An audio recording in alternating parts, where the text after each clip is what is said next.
Me chamo Mário Lúcio Silva Costa Covas, sou acadêmico do curso de segunda licenciatura em História da Uniesselv, sob a tutoria do tutor Marcos Antônio de Souza Marinho Filho.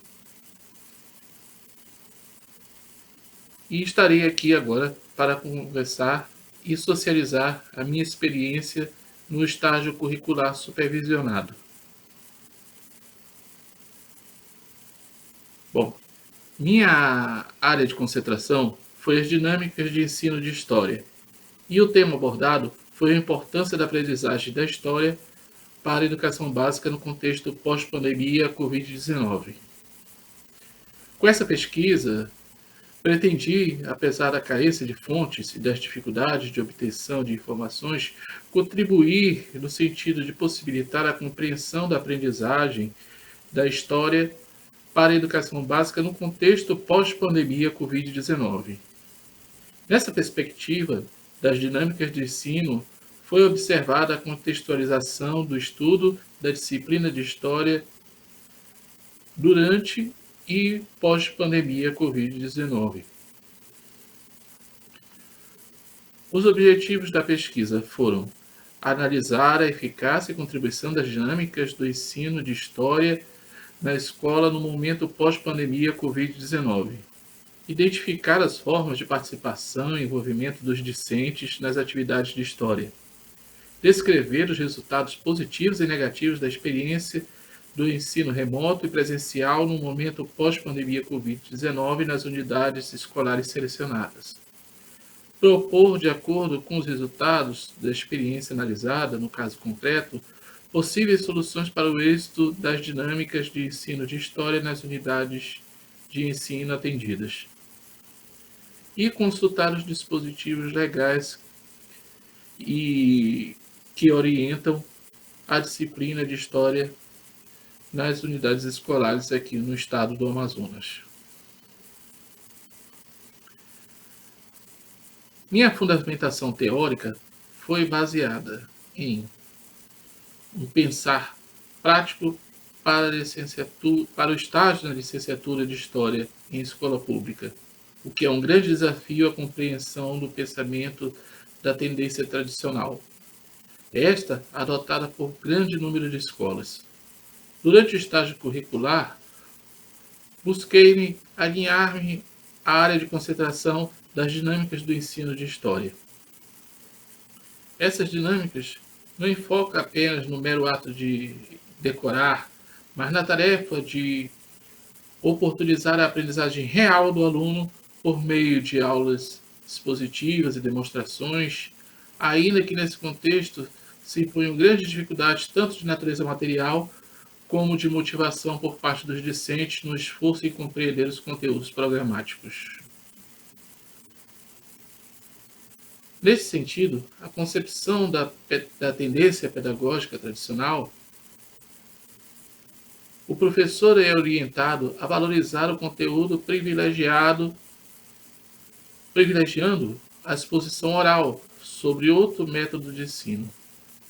O Libânio vê essa tendência indicando que a função da escola é o desenvolvimento do aluno em relação ao intelecto e a moral, para que esse se adeque à sociedade.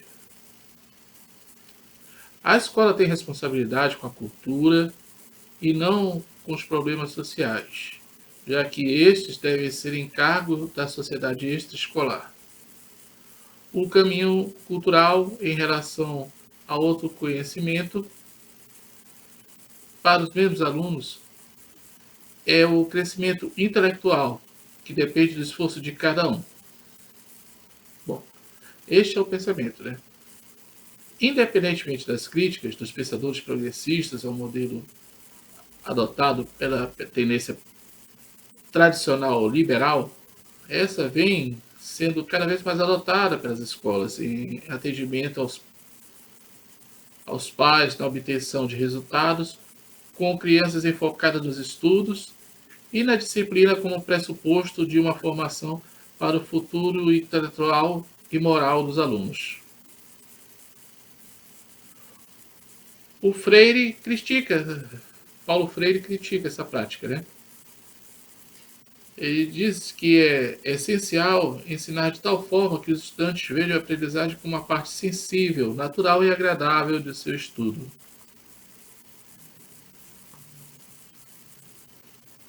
As atividades do estágio ocorreram em escolas mantidas pelo governo do estado do Amazonas, através da SEDUC. O estágio deu-se em duas escolas distintas, né? Nessa minha metodologia, ele funcionou pelo turno da manhã, numa escola em que atendia o ensino fundamental 2. No caso, fiquei atendendo com salas do sétimo ano, do ensino fundamental 2. E durante o turno da tarde, estagiei numa escola que oferecia apenas o ensino médio, no qual atuei basicamente com turmas do segundo ano do ensino médio. As escolas selecionadas foram o Colégio Brasileiro Pedro Silvestre, que conta com edificação própria em alvenaria, 20 salas de aula, foi criado em 1991, está sediado na zona urbana da cidade de Manaus, e que funciona com 2 níveis de ensino, Fundamental 2, no qual eu atuei como estagiário, e o ensino médio. E ele funciona pelo turno matutino e vespertino, atendendo em torno de 1.500 alunos. Já o meu estágio no ensino médio deu-se pelo turno da tarde, turno vespertino, no Colégio Amazonense Dom Pedro II, no qual eu também fui aluno. Ele também edificado em alvenaria, edificação própria, é, na verdade, a escola mais antiga no Amazonas em funcionamento. E foi inaugurado em 1886, está construindo alvenaria, mantém ativas 16 salas de aula, atendendo em torno de 1.400 alunos do primeiro ao terceiro ano do ensino médio, nos turnos matutino e vespertino. Uma característica presente no decorrer do estágio em História, seja no ensino fundamental, seja no ensino médio, é a dificuldade dos alunos em compreender os períodos da história e assimilar e incorporar o conhecimento dos contextos históricos que são trabalhados com os conteúdos programáticos. Bom, caracterizar essas escolas, durante as entrevistas, busquei pegar e conhecer um pouquinho mais sobre o professor docente, meu professor regente, e também sobre os gestores escolares, né? O meu professor regente foi o docente Maurício Gonçalves Grilo, que é licenciado em História pela Universidade Federal do Amazonas, possui 20 anos de magistério, sendo grande parte dele, no Colégio Amazonense Dom Pedro II, e desde este ano agora, de 2021, no Colégio Brasileiro Pedro Silvestre. Então, é o mesmo docente que de manhã estava atuando com as turmas do sétimo ano, do ensino fundamental 2, no Colégio Brasileiro Pedro Silvestre, e à tarde com as turmas do ensino médio, segundo ano do ensino médio, no Colégio Amazonense Dom Pedro II. Ele é adepto da tendência tradicional liberal, e trabalha com aulas expositivas, quadro branco, pincel, banners, projetor multimídia e na prática pedagógica também usa júris simulados. Os gestores,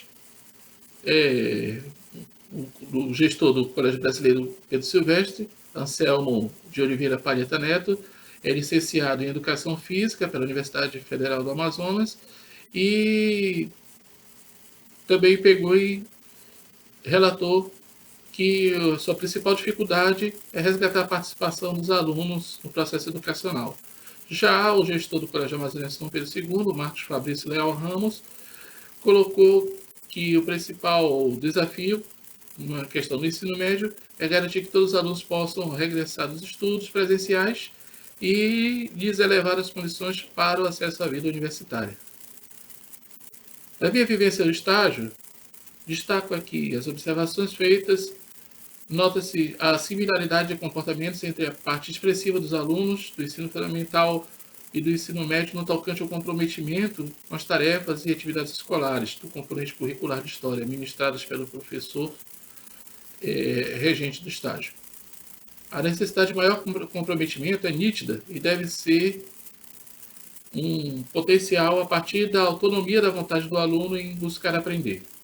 O componente curricular de História enquanto disciplina deve ser fundamentalmente estudado pelo acadêmico para que possa conhecer o domínio da aplicabilidade de conteúdos, buscando aplicar melhores métodos. Bom, finalizando, eu usei aqui como referências aqui, mais destacadas aqui, Pallu, Martins, Tafner e Pimenta. Além, claro, de buscar também os fundamentos previstos na nova BNCC. Então, esse é meu relato de experiência de estágio e minha socialização. Agradeço a todos pela atenção e ao meu tutor pelas orientações.